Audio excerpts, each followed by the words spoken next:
personal health care decisions for women. And congressmen really shouldn't be even involved in making personal health care decisions for women. That should be between a woman, her family, and her doctor. I reserve the balance of my time. Gentleman reserves the balance of his time. The gentlewoman from from North Carolina. Thank you, Madam Speaker. I now would like to yield 2 minutes to the distinguished chairwoman of the Foreign Affairs Committee, Ms. Ross-Lehtinen. Gentlewoman from Florida is recognized for 2 minutes. I thank the Speaker, and I thank my good friend for yielding me the time. I stand in strong support for the Protect Life Act. I thank my good friend, my colleague, Congressman Pitts, for introducing this important legislation, because this bill will help ensure that no funds authorized or appropriated by the President's health care law will be used to pay for abortion, except in the cases of rape, incest, or to save the life of the mother. This is not something new. This is not something radical. This simply applies the bipartisan principles of the Hyde Amendment, which has helped guide this chamber's legislative deliberations for over 3 decades. It sets the same standards applied to Medicaid, the Federal Employees Health Benefits Program, and other federal programs. The American people, Madam Speaker, have made it quite clear that they do not want their taxpayer dollars used to fund abortions. And the Stupak-Pitts Amendment, as we know, it was gutted in the Senate. The President's executive order stating that the Hyde Amendment would apply is not enough. Why? It is flawed because executive orders can disappear as quickly as they are issued. But the Protect Life Act will create a solid framework that will safeguard taxpayer dollars. We must protect the sanctity of an innocent human life. We must stand behind the rights of the unborn, and we must prevent taxpayer dollars from being used to fund abortions. And that's why I'm proud to support the Protect Life Act and the rule for it. I thank the gentlelady for the time, and I yield back. Gentlewoman yields back. The gentleman from Florida. Madam Speaker, would you be so kind as to tell me how much time Certainly. remains on each side? Gentleman from Florida has 23 minutes remaining. The gentlewoman from North Carolina has 26 and a half. Madam Speaker, with your permission at this time, I'm going to yield to a number of members for unanimous consent, the first of whom, the gentleman from Illinois, Mr. Quigley. Without objection. Madam Speaker, I ask unanimous consent to revise and extend my remarks in opposition to this bill because it is an assault on a woman's health and her right to make her own life decisions. Without objection. Oh, yeah. I yield for unanimous consent request, Ms. Velasquez from New York. Gentlewoman's recognized. Thank you, Madam Speaker. I ask unanimous consent to revise and extend my remarks in opposition to this bill because this extreme legislation is dangerous to women's health and does nothing to address the main issue affecting American families in this country, the lack of jobs. Will the gentlewoman... Madam Speaker, parliamentary inquiry. Gentlewoman from North Carolina. Madam Speaker, is it appropriate for our colleagues across the aisle to make comments about the bill when they're asking unanimous consent? The Chair would advise members to confine their unanimous consent requests to a simple declarative statement of the member's attitude toward the message, either aye or no. Further embellishments will result in continued deductions of time from the gentleman from Florida. Madam Speaker, further parliamentary inquiry. Gentleman from Florida. That declarative statement that you speak to, am I correct, Madam Speaker, that it could include a sentence? No. A simple declarative statement is acceptable. An embellishment because da-da-da-da-da-da would be an embellishment. Thank you very much. At this time, I yield for a non-embellishment to the distinguished lady from New York, Ms. Hahn, for California, unanimous consent. From California. California, yes, I'm sorry. I ask unanimous consent to revise and extend my remarks in opposition to this bill because Americans need us to focus on jobs right now, not this extreme bill that endangers the lives of women. What? Without objection, the Chair will begin deducting time. No problem. I yield unanimous consent to the distinguished lady from California, Ms. Madam Wilson. Speaker, I ask unanimous consent to revise and extend my remarks in opposition of this bill that is extreme dangerous legislation. Without objection. Madam Speaker, I yield to the distinguished lady, former member of the Rules Committee, Ms. Matsui, for unanimous consent. Without objection.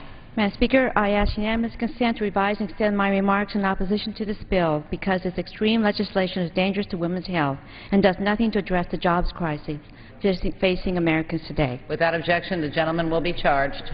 Madam Speaker, at this time I'm very pleased to yield to the distinguished gentleman from the state of Washington, Mr. McDermott, for unanimous consent. Without objection. Madam Speaker, I ask unanimous consent to revise and extend my remarks in opposition to this bill because it is an attack on women and it does nothing to deal with the job crisis of this country. Without objection, the gentleman will be charged. Madam Speaker, I yield to the distinguished lady from Wisconsin, Ms. Moore, for unanimous consent. Without objection. Madam Speaker, I ask unanimous consent to revise and extend my remark in strident opposition to this bill. I yield back. Without objection. Madam Speaker, I reserve the balance of my time. Gentleman reserves the balance of his time. The gentlewoman from North Carolina. Thank you, Madam Speaker. I now yield 2 minutes to the distinguished gentleman from Texas, Mr. Brady. Gentleman from Texas will be recognized for 2 minutes. Thank you, Madam Speaker. As a co-sponsor and the proud parent of 2 young boys, adopted young boys, whose family exists only because 2 women in 2 difficult situations in 2 different states chose life and gave us a family. I am proud to rise in strong support of the rule to allow the House to consider the Protect Life Act led by my friend and colleague, Congressman Joe Pitts. Over a year ago, President Obama and the health care plan was signed into law despite a strenuous outcry by the American people without significant and substantial prohibitions on federal funding for abortion. This funding of abortion through insurance plans, community health centers, and other programs created by the new health care law could have been avoided, but such language was intentionally left out. There have been restrictions on abortions and subsidies for over 30 years, beginning with the Hyde Amendment in 1976, and I'm proud that today we are acting in that spirit. Regardless of whether you are pro-choice or, like me, strongly pro-life, Americans have always agreed we will not use federal tax dollars to subsidize or incentivize abortion. And you don't have to take my word for it. In poll after poll, more than 60% of Americans oppose using federal funding for abortions. And more recently, 2/3 of Americans said we shouldn't subsidize health insurance that includes abortions. The President's health care plan fails to provide real conscious protection for health care providers who decline to participate in abortions by mandating that they not be discriminated against because of their religious faith. The bottom line is this bill we take up today strikes an important balance to make sure your federal tax dollars are not used to subsidize abortions in the President's plan, and we make sure that people and institutions are able to care for their patients and are not forced to violate their moral principles. I strongly urge my colleagues to respect America's conscientious objections to abortions by voting for the rule and for the Protect Life Act. I yield back. Gentleman's time has expired. The gentleman from Florida. Madam Speaker, I yield 1 minute to the gentleman from Illinois, Mr. Quigley. Gentleman from Illinois is recognized for 1 minute. Thank you, Madam Speaker. Madam Speaker, earlier this year we learned what opponents of choice really think of women when they attempted to redefine rape in H.R. 3, when they claimed to be fiscal watchdogs and then voted to repeal funding for family Planned and Planned Parenthood, which saves the public $4 for every $1 invested. And now they are pushing H.R. 358, the falsely named Protect Life Act, which rather than protecting life would actually allow hospitals to refuse life-saving treatment to women on religious or moral grounds. This harmful bill will also effectively ban comprehensive insurance coverage, which includes abortion care, even if a woman pays with her own private dollars. H.R. 358, like every extremist anti-choice measure before it, reveals what choice opponents really think of women. Here's what I think of women. I think they should be able to make their own life choices about their own bodies. And I think we should vote down this bill and every other destructive measure being pushed by those who think so little of our mothers, sisters, wives, and daughters. Gentlewoman from North Carolina. 1 minute to the distinguished gentleman from Kansas, Mr. Pompeo. Yes. Gentleman from Kansas is recognized for 1 minute. Thank you, Madam Chairman. I rise today in strong support of H.R. 358, the Protect Life Act, and want to thank Congressman Pitts for his hard work on this legislation. Kansas has long been at the front line of defending life, and I join most other Kansans in acknowledging that life begins at conception, and nearly all Kansans understanding that federal taxpayer dollars should never be used for abortions. You know, I know the history here, and for a very long time there was bipartisan support for the Hyde Amendment and legislation that said that taxpayer money should not go for abortions. But today the left has moved so far that they object to this simple, common-sense measure which will protect taxpayers from their money going to a procedure which they find abhorrent. Simply put, we must end what Obamacare did. We must stop subsidizing abortions with federal taxpayer dollars, and I urge my colleagues to support both this rule and H.R. 358 and protect the life of the unborn. I yield back the balance of my time. Gentleman yields back. Gentleman from Florida. Madam Speaker, I yield 1 minute to the distinguished gentleman from New Jersey, Mr. Holt. Gentleman from New Jersey is recognized for 1 minute. I thank my friend. Madam Speaker, I rise in strong opposition to the so-called Protect Life Act. Our first priorities now here must be helping to foster job creation and support middle-class families. We're 280 days into this Congress without even having a jobs plan from the majority. Instead, the Republicans have chosen to continue their radical assault on women's health and health care in the guise of preventing the use of federal funds to pay for abortion procedures. This bill is as unnecessary as it is offensive and inhumane. The bill would penalize private insurers who offer comprehensive plans, allow hospitals to refuse life-saving care to women, would prevent access to birth control, including providing emergency contraception to sexual assault survivors. Instead of debating how to put Americans back to work, the majority party is spending our time on socially divisive bills that are going nowhere. I yield back my time. Back the gentlewoman from North Carolina. Thank you, Madam Speaker. I now would like to introduce our distinguished colleague from New Jersey, Mr. Garrett, for 2 minutes. Gentleman from New Jersey is recognized for 2 minutes. And I thank the gentlelady. I thank the chair. I do, too, rise in support of H.R. 358, the Protect Life Act. And doesn't that name really say it all, the Protect Life Act? You know, historically, the federal funding of abortion has been restricted. Time and time again, an overwhelming majority of Americans have indicated that they oppose federally funding their tax dollars of abortion. You know, go all the way back to 1976, Congress has repeatedly passed the Hyde Amendment. What does it do? It ensures that no federal government dollars are used to pay for elective abortions or insurance plans that provide elective abortions under Medicaid.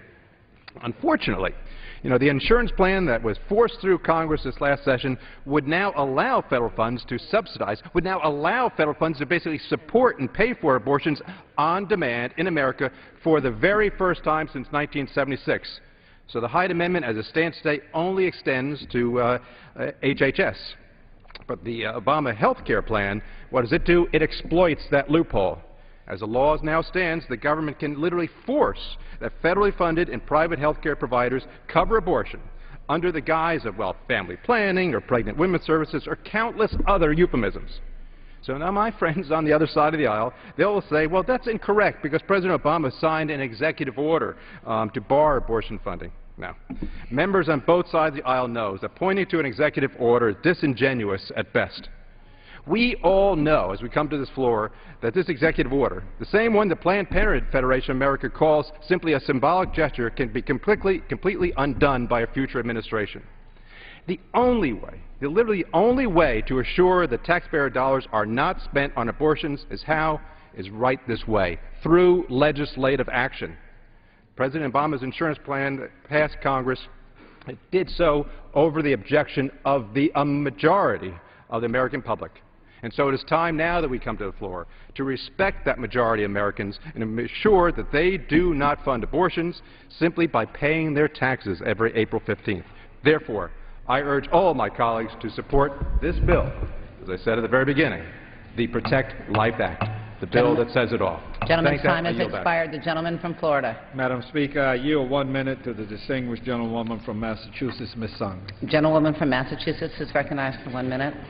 Madam Speaker, recently I got an email from a constituent from my hometown of Lowell, Massachusetts that said, quote, I think Republicans are focusing on the wrong thing. We need jobs, unquote. Our constituents are pleading with us to focus on jobs, yet here we are again debating an ideologically driven bill that does nothing for the economy as it endangers women's health. For women to receive the best possible health care, we need access to all legal and appropriate medical procedures. Decisions about these procedures should be made by a woman in consultation with her doctor and her family. I believe a woman's right to choose is fundamental to a woman's freedom, but this bill puts the government in the middle of that decision. This bill discriminates against women and goes so far as to prevent those who want to buy a health plan that covers abortion services with their own money from making that choice.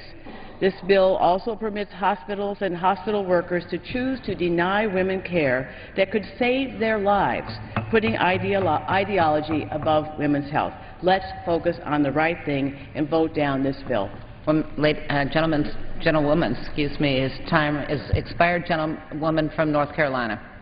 Thank you, Madam Speaker. I now would like to yield 2 minutes to our distinguished colleague from Wisconsin, Mr. Sensenbrenner. Gentleman from Wisconsin is recognized for 2 minutes. Madam Speaker, I rise in support of both the rule and the bill. In 1973, the Supreme Court decided that the right to an abortion was a constitutional right. But they did not decide that there was a constitutional right to have the taxpayers pay for it. The Hyde Amendment was passed every year since 1976 with my support and the support of an overwhelming bipartisan majority. However, when the President's health care bill was rammed through this House in March of last year, the Hyde Amendment didn't apply. So if you try to get a Medicaid abortion, the Hyde Amendment applies and the taxpayers don't finance it. But if you try to get an abortion under the Obama plan or under the exchanges that have been set up under the Obama plan, then there will be taxpayer money that will be used to pay for it. This bill closes that loophole and is in response to the overwhelming sentiment of the American public, including many of those who do support legalized abortion. Now, secondly, this bill also reaffirms federal and state conscience protection laws.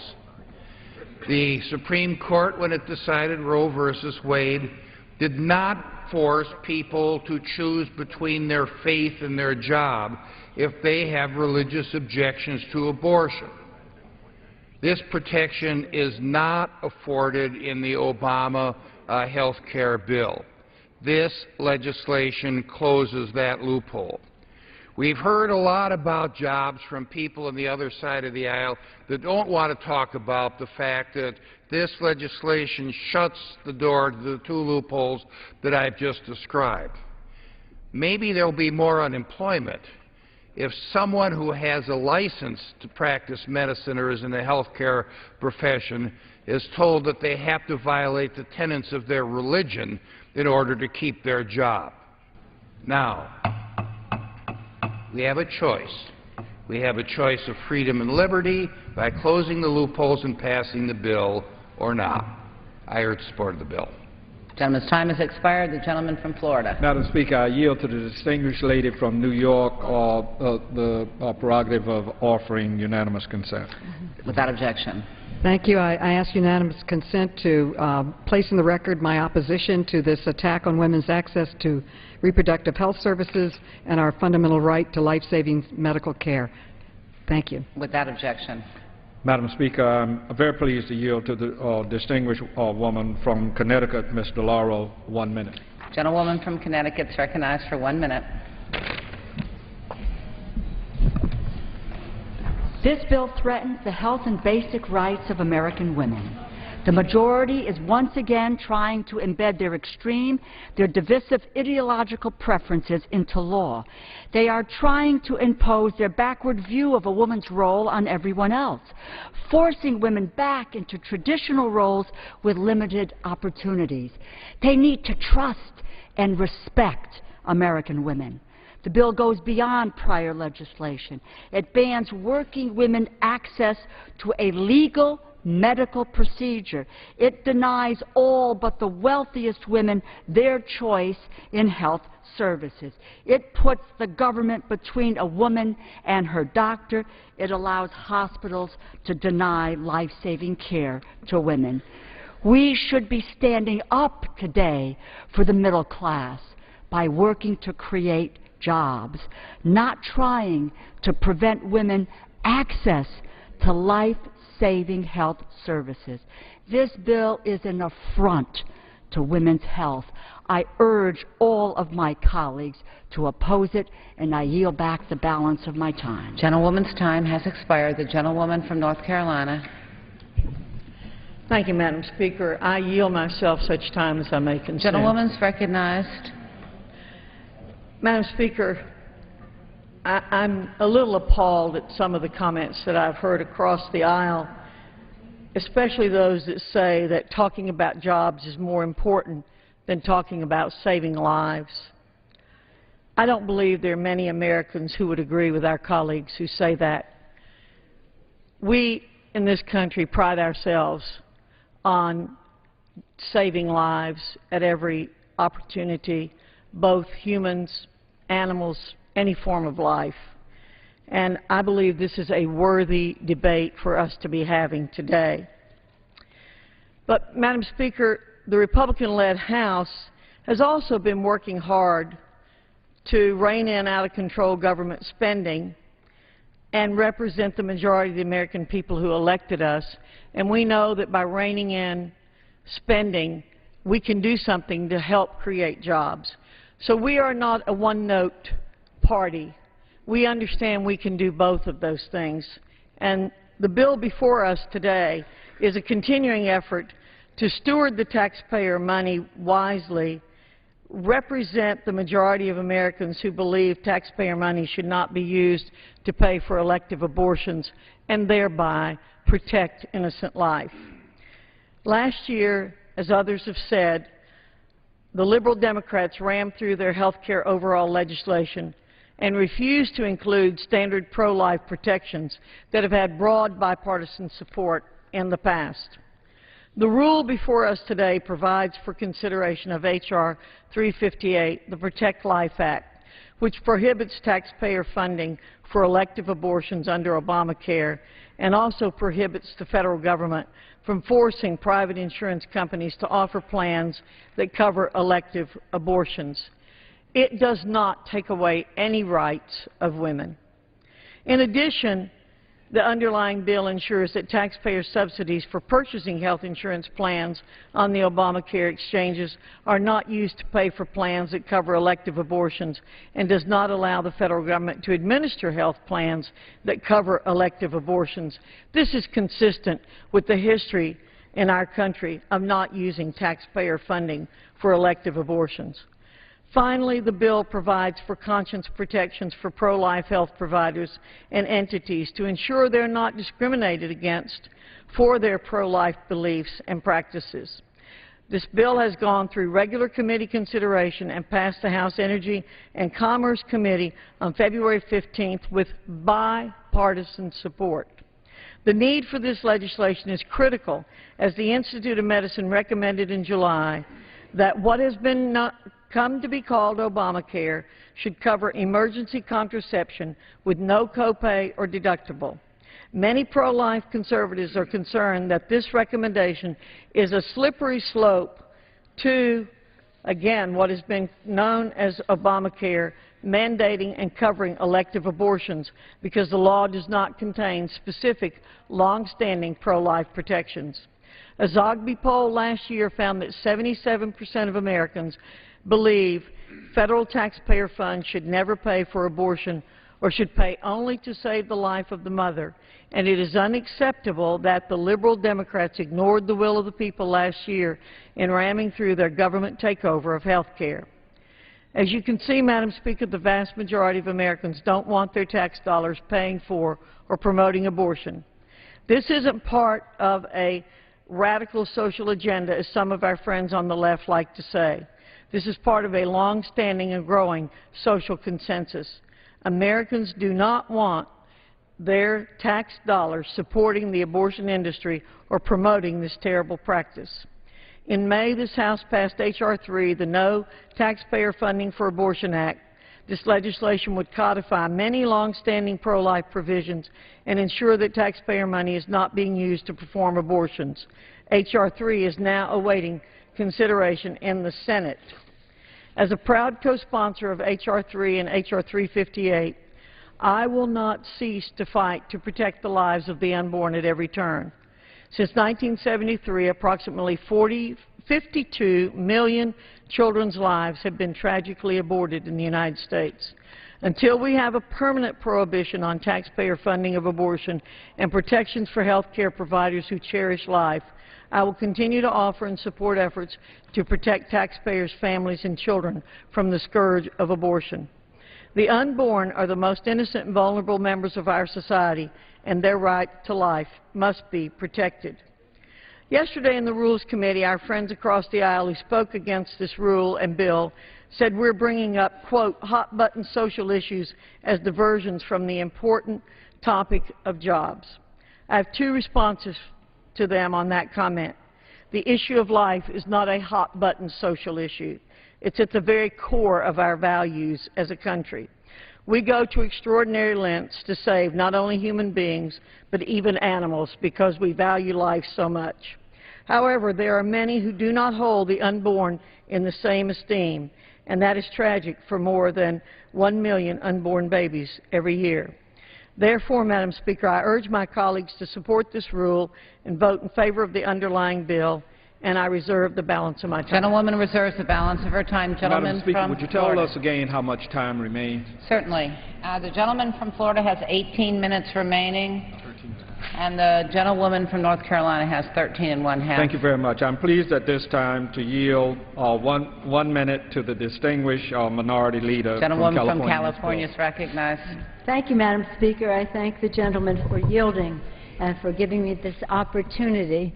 As a mother of 5 children, when I brought my baby, youngest baby, number 5, home from the hospital that week, my oldest baby was turning 6 years old.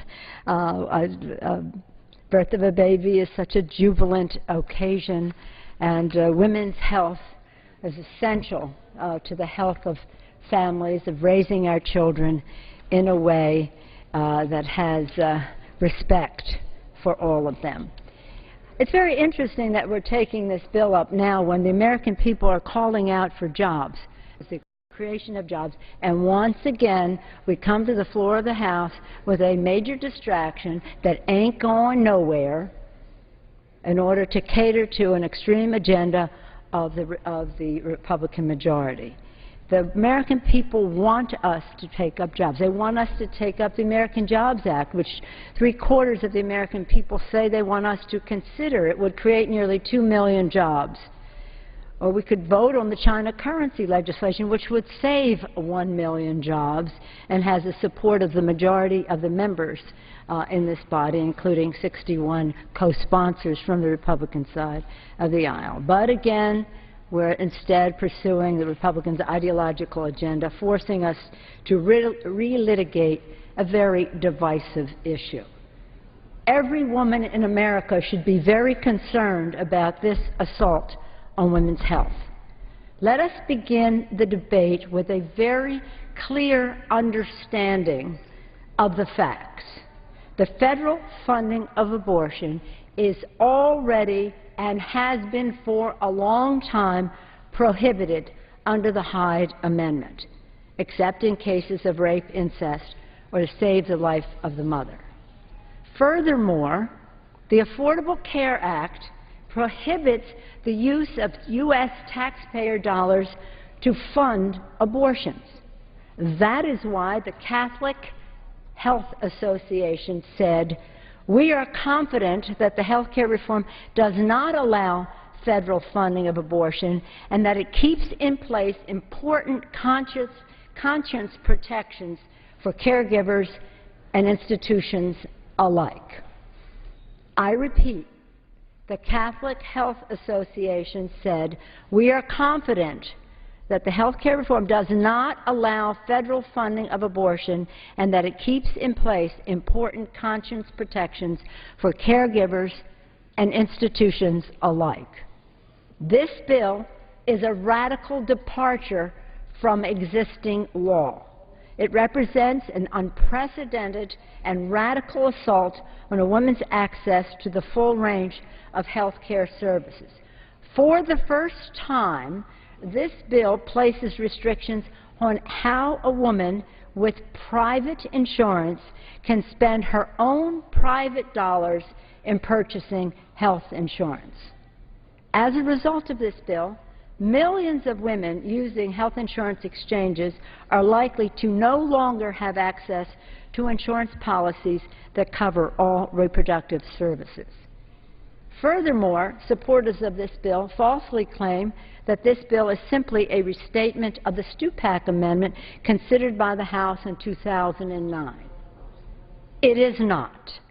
This bill is very different from the Stupak Amendment. It appears that health care providers could withhold care for women with life-threatening conditions. In other words, a woman could be dying on the floor of the hospital, and when you vote for this bill, you will be saying that caregivers would not allow medical professionals to treat that woman and keep her from dying. The Obama administration has come out strongly against this legislation, rightly saying it intrudes on women's reproductive freedom and access to health care and unnecessarily restricts the private insurance choices that women and their families have today. So just a few points again. Public funding of abortion is prohibited under the Hyde Amendment except of cases of rape, incest, life of the mother.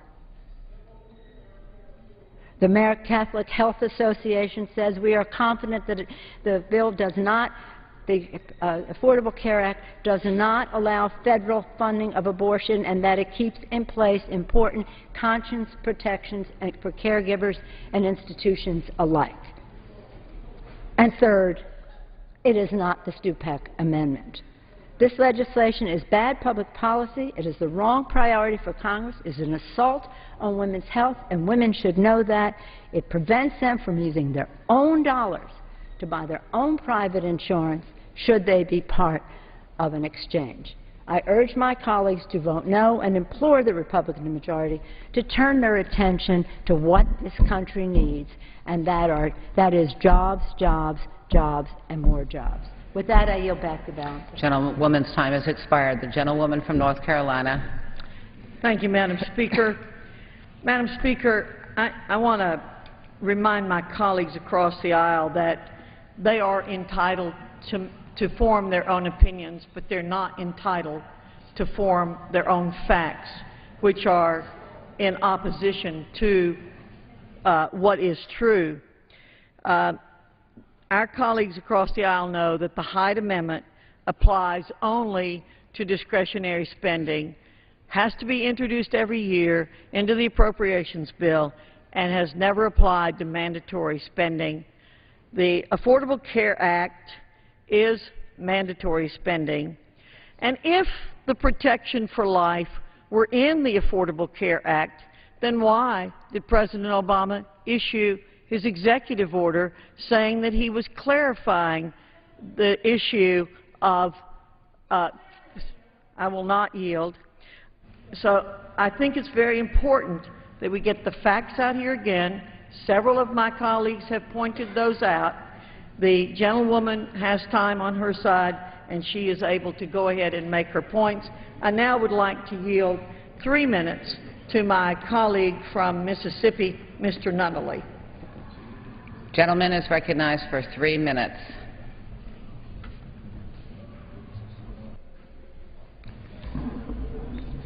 Thank you, Madam Speaker. Thank you, Ms. Fox. Today I rise in support of H.R. 358, the Protect Life Act, which would prohibit the federal funding for abortions and would end abortion coverage under President Obama's health care law. As a member of the Mississippi State Senate, I introduced similar legislation that would have prevented hard-earned tax dollars of Mississippians from paying for abortions under Obamacare. That legislation specifically allowed Mississippi to opt out of using the state tax money to pay for abortions in the state health care exchange.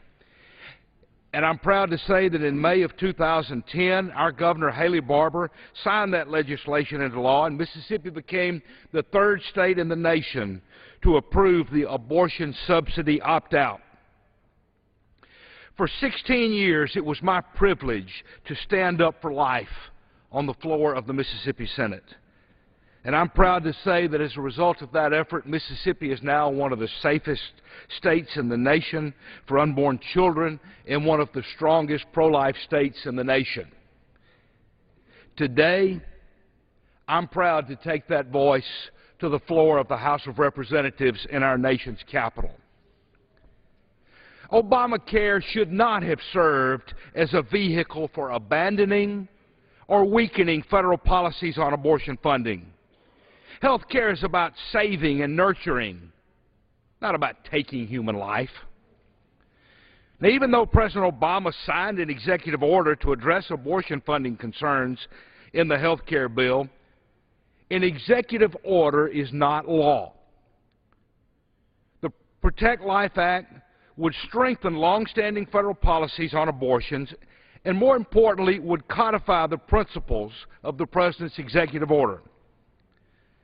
As I stand here today, I have the privilege of serving the 1st District of Mississippi in the United States House of Representatives, and I will continue to fight to protect the lives of the innocent and to serve as a voice who cannot speak for themselves. Americans recognize the value of life. As a co-sponsor of this legislation, I urge my colleagues in the House of Representatives to support this bill as we work to defend the morals of our taxpayers and give the needed protections to the unborn. Thank you, Madam Speaker, and I yield back. And yields back. The gentleman from Florida. Madam Speaker, I yield to the gentleman from California for unanimous consent. Gentleman's recognized. Madam Speaker, I ask unanimous consent to place my statement in the record. Without objection. Madam Speaker, at this time I'm very pleased to yield 1 minute to the distinguished gentlewoman from California, Ms. Davis. Gentlewoman from California is recognized for 1 minute. Thank you, Madam Speaker. And since my colleague on the other side of the aisle did not yield to my colleague from Colorado, I want to yield her my time initially, and then I will take it back. Thank the gentlelady for yielding. I just wanted to point out that while the gentlelady on the other side is correct that the Hyde Amendment is in the annual appropriations bills, if she would look at Section 1303B of the Affordable Health Care Act, the provisions that say no federal funding shall be used to pay for abortion are extended to that act and to the exchanges. So, in fact, the Democratic leader is correct. Under the Affordable Health Care Act, there are no federal funds used under that act to pay for abortions, period, end of story. And I thank the gentlelady for yielding, and I yield back. Thank you, and I thank my colleague for clarifying that. You know, Madam Speaker, we have had this discussion many times on the floor, and that's why my colleagues and I want to get back to the issues at hand today, which is jobs and enhancing and supporting the middle class in this country. But I want to just speak very, very quickly to remind us all that what we were talking about here is denying millions of women from purchasing comprehensive coverage with their own private funds. With their own private funds. This would upend the promise of health care reform for many, many women across this country. We need to put a stop to these dangerous attacks on women's health, and I urge my colleagues to join me as well in strong opposition. Gentlewoman's time has expired. Gentlewoman from North Carolina. Madam Speaker, I will reserve. Gentlewoman reserves. Gentleman from Florida. The amount of time remaining again, Madam. Gentleman from Florida has 15 3/4 minutes remaining, and the gentlewoman from North Carolina has 10 minutes remaining. At this time, I'm very pleased to yield 1 minute to the distinguished gentlewoman from California. Gentlewoman from California is recognized for 1 minute. Madam Speaker, when you ask Americans what Congress's focus should be, guess what they don't say? They don't say forget about jobs. What this country really needs is a divisive assault on women's privacy and primary care. This bill tells women, Madam Speaker, that if they use their own money and using their own money, they can't purchase insurance that includes abortion coverage. Isn't it the majority party that is constantly saying that they trust people with their own money? I guess that applies if you're a CEO, but not if you're a woman making a wrenching decision about your reproductive health. This bill has no chance of becoming law. It is a dog and pony show designed to please the far-right fringe. I say do it at on your own time, Republicans, not on the American people's time. And I ask us, vote no now and get to the job that we're at hand, which is to put America back to work. I yield back. The gentlewoman's time has expired. Does the gentlewoman from North Carolina wish to continue reserving? Yes, gentlewoman's time is reserved. Gentleman from Florida. Thank you, Madam Speaker. At this time, I yield 1 minute to the distinguished gentleman, my good friend from Florida, Mr. Doyle. Gentleman from Florida is recognized for 1 minute.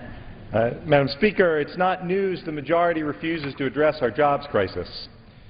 But passing time by attacking women's health is appalling.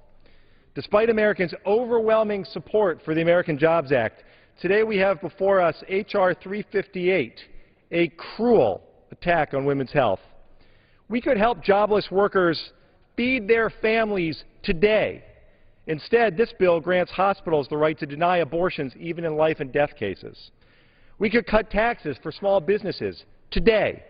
Instead, this bill forbids Americans from using their own dollars to buy private and health insurance that includes abortion coverage. We could put teachers back to work today. Instead, this bill denies abortion even for the thousands of women each year who develop breast cancer while pregnant and need an abortion to start chemotherapy to save their lives and retain the hope of childbirth. Americans don't want a war on women. They want a war on joblessness. They want us to work so that they can work. They want us, Madam Speaker, to take up the American Jobs Act, oppose this rule so that we can get to work on their behalf. I yield back. Expired. Gentlewoman from North Carolina. Thank you, Madam Speaker. I yield myself 1 minute. Gentlewoman's recognized. Madam Speaker, our colleague across the aisle, I think, was not here earlier when we talked about the fact that the jobs bill, which he says has overwhelming support by the American people, was introduced by request and has not a single co-sponsor. And I'm curious as to why he is not a co-sponsor if he thinks we should be bringing up that bill.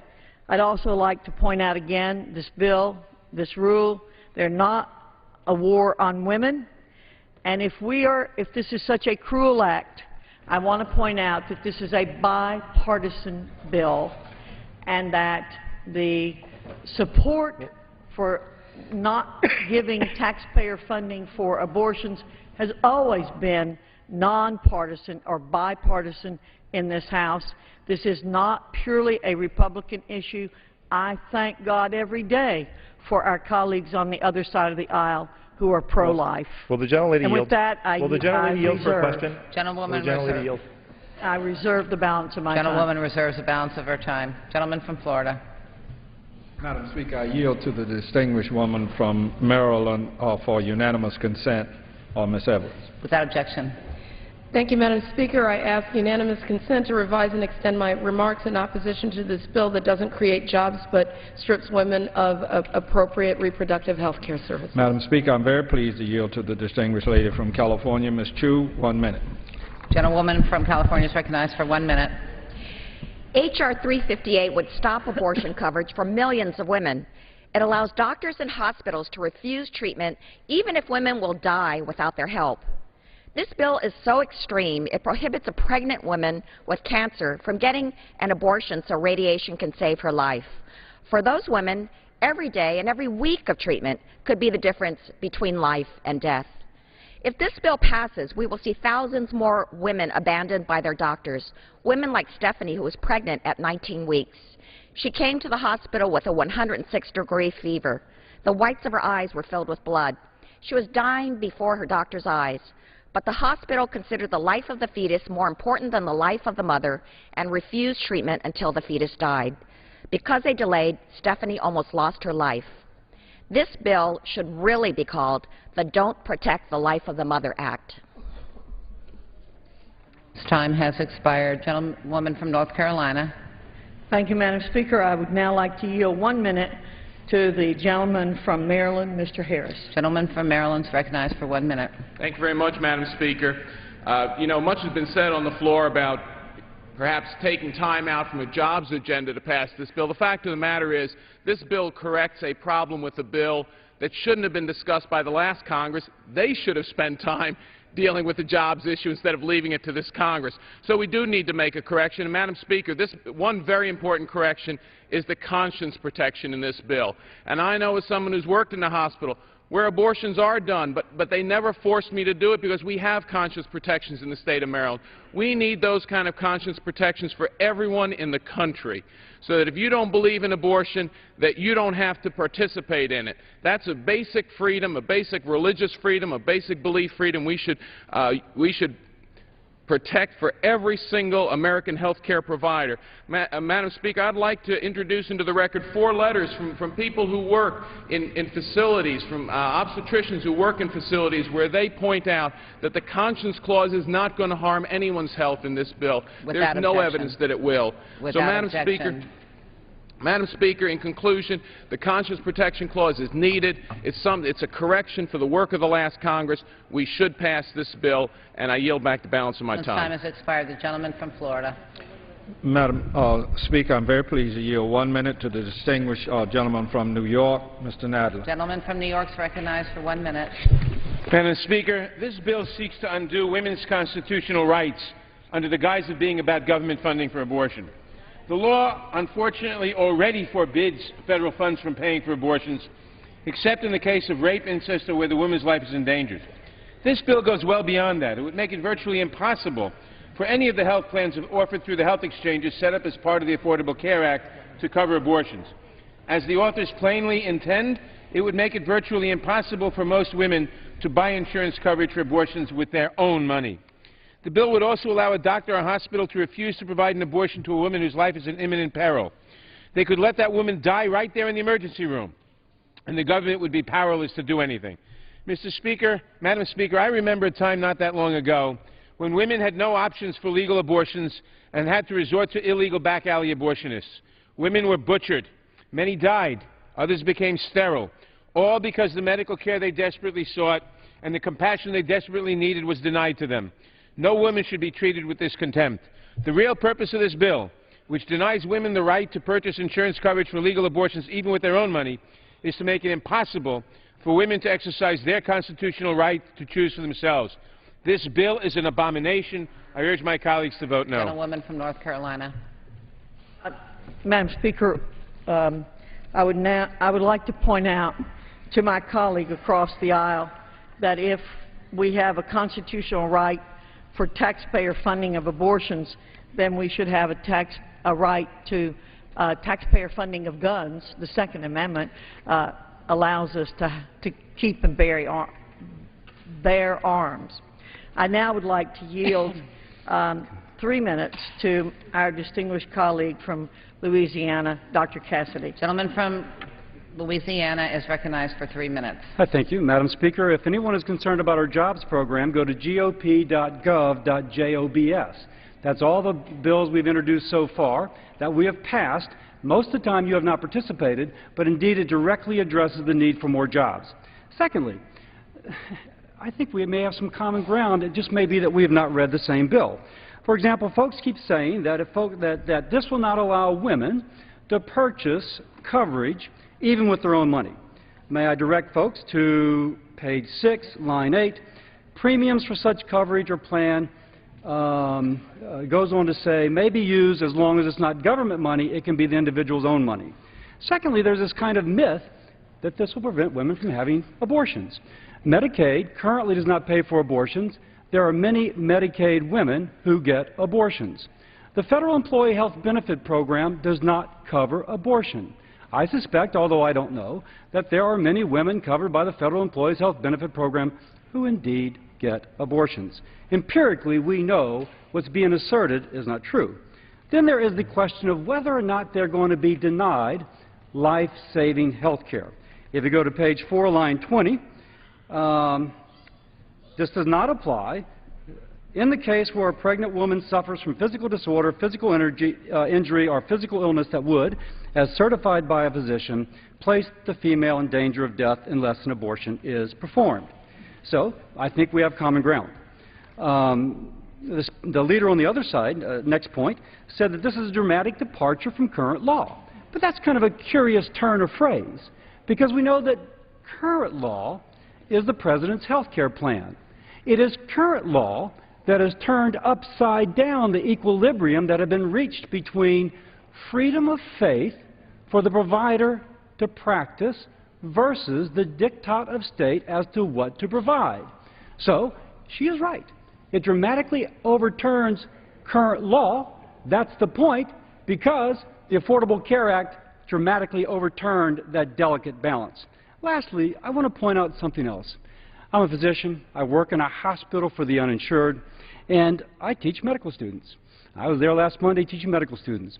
You know, over 50% of the residents, probably 60% of the residents doing OBGYN are women, and many of them are concerned about issues like this. As we speak about women, let's not also forget the woman's right to practice her faith. And if she chooses to practice her faith in a way which preserves life, she should not be coerced by the diktats of an overreaching state. Thank you. I yield back. Gentleman yields back. The gentleman Madam from Speaker, Florida. at this time I yield to the distinguished lady from California, Ms. Lee, 1 minute. Gentlewoman from California is recognized for 1 minute. Thank you, and thank the gentleman for yielding. Madam Speaker, I rise in strong opposition to this rule and this bill. Instead of focusing on jobs, Republicans are continuing to wage their war on women with this dangerous legislation today. This bill forces comprehensive coverage for women to be dropped from the state exchanges, cutting off millions of women from affordable comprehensive health care. And you know that federal funds have not been allowed for abortion since 1976, to my dismay, and nothing has changed. This bill makes it virtually impossible for any health care plan to offer abortion coverage and allows hospitals to refuse, mind you, refuse to provide life-saving care to a woman who needs an abortion to protect her own life. This is unprecedented and should be rejected. We cannot and we must not allow Republicans to turn the clock back on women on choice and on our access to health care. I remember the days of back alley abortions. Women died. Women were injured for life. Let's not go back there. I urge my colleagues to reject this unnecessary and harmful legislation. Health care decisions should be made by women and their health care providers, not Republicans in the House of Representatives who want to impose their own ideological agenda on women. We should be creating jobs, not interfering with women's reproductive rights. Gentlewoman's time has expired. Gentlewoman from North Carolina. Madam Speaker, I will reserve. Gentlewoman reserves. Gentleman from Florida. At this time, I'm very pleased to yield to the distinguished gentleman from Connecticut, Mr. Murphy, 1 minute. Gentleman from Connecticut is recognized for 1 minute. Thank you, Madam Speaker. I rise today in strong opposition to this so-called Protect Life Act. This bill is another egregious, over-the-top assault on America's women, their health, and their autonomy over their bodies. Instead of doing what we've been sent here to do, focus on jobs, once again, we are talking about this extreme Republican right-wing agenda against women. What we're essentially talking about is going back to the dark ages here. We started this Congress by talking about ending federal support for birth control, a debate that women in my district thought ended a generation ago. And now we're going so far as to say that women can't even have access to information about the full extent of choices as to the respect to their health care. This is a war on women. This is a distraction from job creation. We should reject this bill. We should end this assault on women's health care, and we should get back to the work that we've been sent here to do, to fix this economy for everyone in this country, women and men together. I yield back the balance of my time. Gentleman's time has expired. Gentlewoman from North Carolina continues to reserve. Gentleman from Florida. Madam Speaker, I'm very pleased to yield 1 minute to the distinguished gentleman from New York, Mr. Israel. Gentleman from New York is recognized for 1 minute. I thank the gentleman. Madam Speaker, I rise in opposition. I'm not surprised by this bill. In March, they tried to close down the federal government over a woman's right to go to Planned Parenthood for health care. And today they are trying to close down a woman's right to life-saving treatment in our hospitals. They call this about protecting life. It is the opposite of protecting life, Madam Speaker. This allows hospitals to deny life-saving treatment to women. It limits essential health care services to women. It denies preventive health care to women. It even hurts the victims of rape and sexual assault who have been hurt enough. Madam Speaker, the American people want a Republican majority that will help create a climate for small businesses to create jobs, not create a climate of war against women's health care. They want a war on unemployment. They do not want a war on women. They want more jobs and less extremism. This bill is about extremism, and it ought to be defeated. I thank the gentleman. I yield back the balance of my time. Gentleman yields back. Does the gentlewoman from North Carolina wish to continue reserving? Yes. Gentleman from Florida. Madam Speaker, I yield 1 minute to the distinguished gentleman from Virginia, Mr. Moran. Gentleman from Virginia, excuse me, is recognized for 1 minute. I thank my friend. Madam Speaker, how much floor time do we have to spend on redundant legislation that will surely die in the Senate and has already been threatened with a veto? We've had this debate. We know what the final result will be. Federal funding of abortion is already illegal, except in cases of incest, rape, and life-threatening situations. We accept that. But while millions of Americans are losing their jobs and seeing their life savings evaporate, the Republican majority insists on wasting our time on publicly demagoguing a deeply personal issue. This bill also contains a refusal clause that would allow emergency room health professionals to deny life-saving care to a pregnant woman because of their personal beliefs. Evidence shows that barriers to abortion services increase the risk of maternal injury and death, and that the best way to reduce the number of abortions is with accurate sexual education and the widespread availability of contraception. Yet the same people who oppose abortions also oppose appropriate sex education and family planning services. The Supreme Court has ruled abortion is legal. Federal funds don't pay for abortion. Those policies are in place. Let's move on with help for the millions of unemployed individuals who need a good job and leave the women of America alone to control their own bodies and their own lives. Thank you, Gentleman's time has expired. Does the gentlewoman wish to continue reserving? Madam Speaker, I would like to yield 1.5 minutes to my distinguished colleague from Nebraska, Mr. Fortenberry. Gentleman from Nebraska is recognized for 1.5 minutes. Thank you, Madam Speaker. Madam Speaker, health care is a necessary element to a good and orderly and compassionate society. We all support health, but abortion is not health care. The vast majority of Americans do not support using their dollars in support of the abortion industry, and Americans should not be forced by the strong arm of the government to subsidize the abortion industry. Here's the problem. The health care law passed in 2010 contains some serious flaws in this regard. Namely, now the federal government will subsidize insurance policies that cover abortion on demand. The health care law also forces enrollees in health care plans that cover abortions to pay for abortions obtained by others. The health care law also gives license to federal agencies to mandate abortion coverage. We have just seen that the Secretary of Health and Human Services, Kathleen Sebelius, under the guise of preventative care, has now promulgated rules that will force everyone to pay for abortifacient drugs, and not to mention sterilization. And this also tramples on the conscience rights of healthcare entities that do not perform or promote abortion. Madam Speaker, I believe this. The Protect Life Act is in the interest of the right type of health care for America. I yield back. Gentleman yields back. Gentleman from Florida. Madam Speaker, I yield 1 minute to the distinguished gentlewoman from Texas, Ms. Jackson Lee.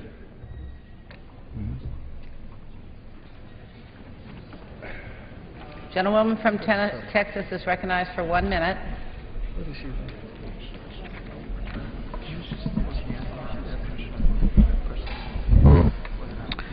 I thank the Speaker for yielding. It's unfortunate that we have to come to the floor of the House to discuss the personal decisions that a woman has to make, and I can assure you that the question of choice, the question of abortion, the question of what one does to their body is not one that women make lightly. Many occasions there is the necessity of health and the health of the fetus that requires an action that would require the coverage of health insurance. Just as the courts ruled unconstitutional and upheld the provision of the Texas law that required a doctor to talk first to a woman seeking an abortion and to allow or force them both to listen to sounds that might discourage this needed action, this is going to be held unconstitutional. This is not a law that can pass. You cannot tell someone not to be able to secure insurance. It goes way beyond the pale. I would ask my colleagues to vote against this rule and protect the right of a woman to choose and the dignity of all people in this nation to make their decisions over their lives. I'm saddened that we're here today discussing such an issue. I yield back. Has expired.